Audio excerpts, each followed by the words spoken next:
So to go back to that one portion of the Texas Family Code in which the judges are basically told they must maximize Title IV funding. Yeah. I thought they were supposed to be looking out for the best interest of the child, Well, which is also something that nobody has a definition of. But I mean, You're right. 140 times in the Texas Family Code, the best interest of the child. The best interest of the child will be the primary consideration of this court.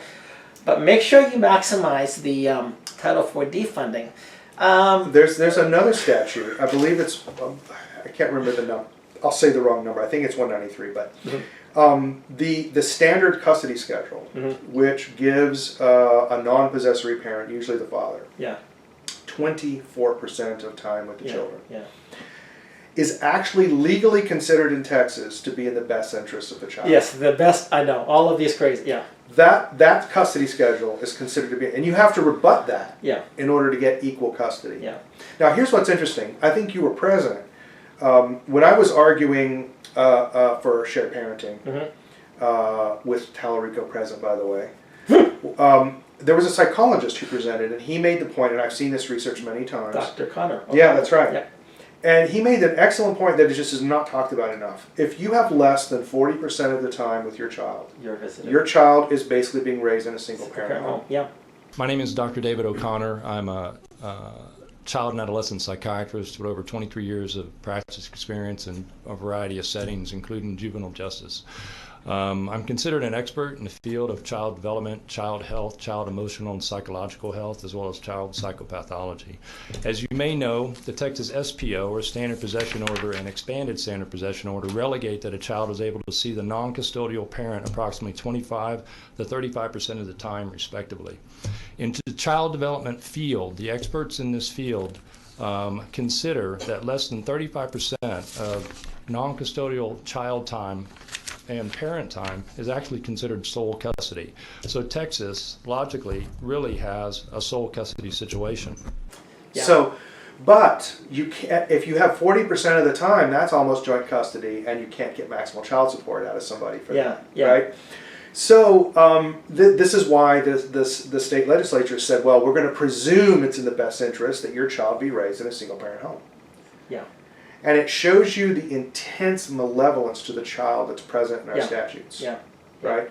How does this tie back to your question about no-fault divorce?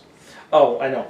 So marriage, now that it's been considered now an arrangement for the emotional convenience of the parties, right? And it's for that reason. It's done for love or other reasons. This takes the children completely out of it. Right? Marriage was previously considered primary, and the state's interest in marriage was only the children. Right. It was, the state's interest was, this is the main way in which new citizens were produced. Yes. The way new citizens were educated into the civic culture of America, and the way local customs and traditions could be upheld. Yes. That is what the family was. Now it's an arrangement for the emotional convenience of adults. Children are not really considered. No.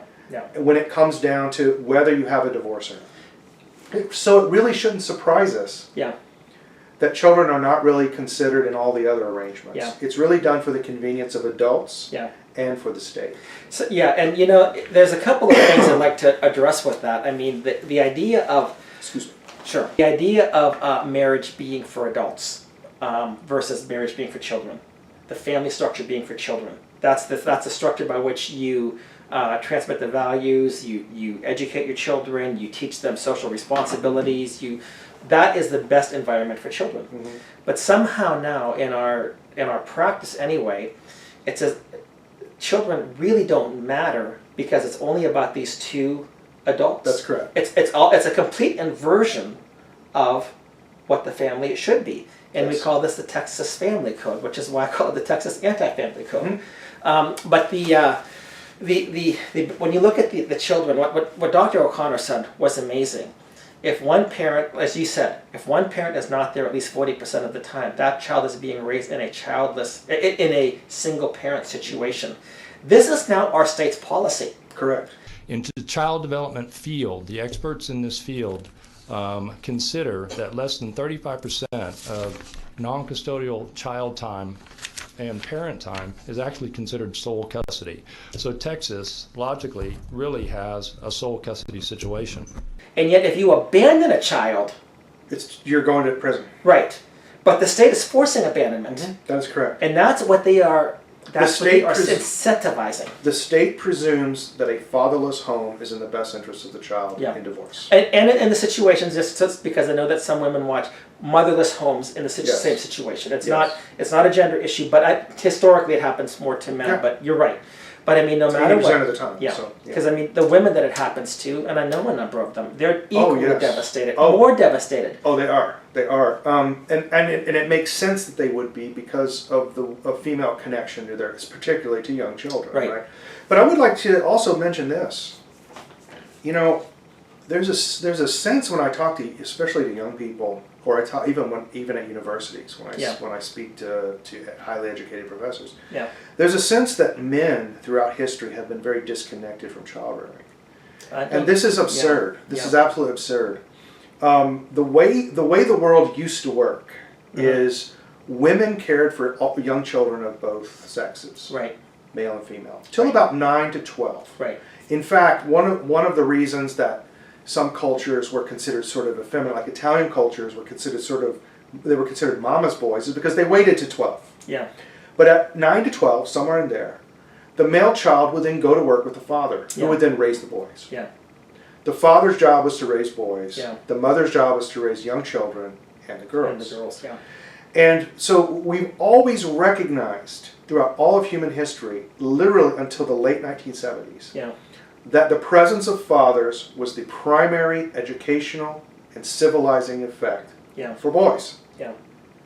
And we're just in denial about this. Yeah. We're in denial about this. Yeah. And, you know, along with that is that even though there are younger children, somebody has to support the household. They do.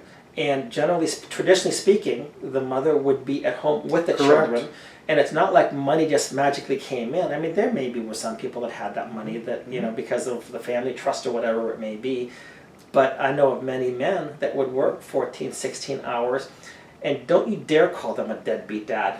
Well, they're the ones that are providing a roof over their head. And they are. And what's so horrible about this, and I've seen cases in the family courts where this has happened, where I've sat in waiting for my own case. Yeah. You know, men working 2 and 3 jobs for their families. Right. And the judge concluding that because they were working and hadn't been spending as much time with the children, they were not the, quote, primary caregiver. It is perverse. If busting your ass in 2 and 3 jobs for the prosperity of your family isn't primary care of a child, I don't know what is it. I don't know what it is. I know. It's absolutely absurd. Yeah. The best interest of the child doctrine. All that means is whatever the judge thinks is in the best interest of the child. So Edward Kruk, Dr. O'Connor actually had a seminar down in Austin in January for legislators, but he had Edward Kruk phone in from British Columbia. Edward Kruk is the founder, I believe, of the International Shared Parenting organization. He's one of the primary experts, one of the foremost experts on the whole topic of the best interest of the child. You know what he said? He has written repeatedly, nobody knows what the best interest of the child is. Nobody knows. We always talk about the best interest of the child, but nobody knows what it is. So we're arguing for something that is undefinable. Yes. Nobody knows what it is. It's one person's opinion, and usually it's the person who does not even know the child who is forcing an opinion. And if it's somebody else on this day... Historically, the best interest of the child was determined by the parents. Right. So the 2 parents disagree, and they come to the court. Right? Yeah. And the court is put in this position where they have to figure this out. Yeah. Right? Why does that happen? That happens only because we granted divorces to people. If people were still married, they would have to work these things out. What I want to know is, why does the court even have any say in the matter? Because, for example, and I've talked with the judge about a judge wannabe about this, and he said, well, who else should you go to? And I said, well, why not the church? Absolutely. You get married in the church. Yeah.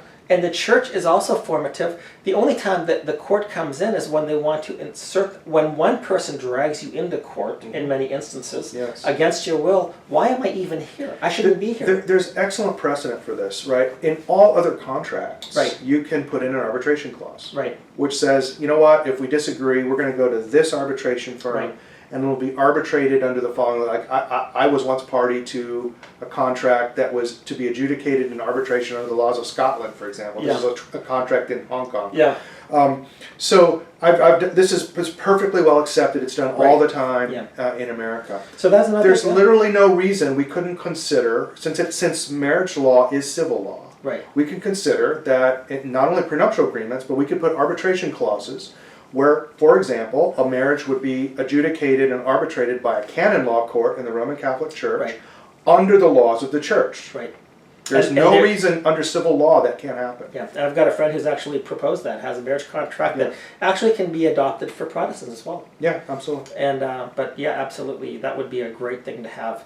We've really reached the point where the government is so malevolent that I'm starting to agree with the libertarian position on marriage, that it should just be completely taken out of the hands of the government, and that should be considered a private contract that two people can negotiate on whatever terms. For example, I would never if I had the choice, I would never marry unless the contract specified that it would be adjudicated under the canon law of the Orthodox Church. Yeah. If I had that choice, I would have absolutely done that. Yeah, I hear you.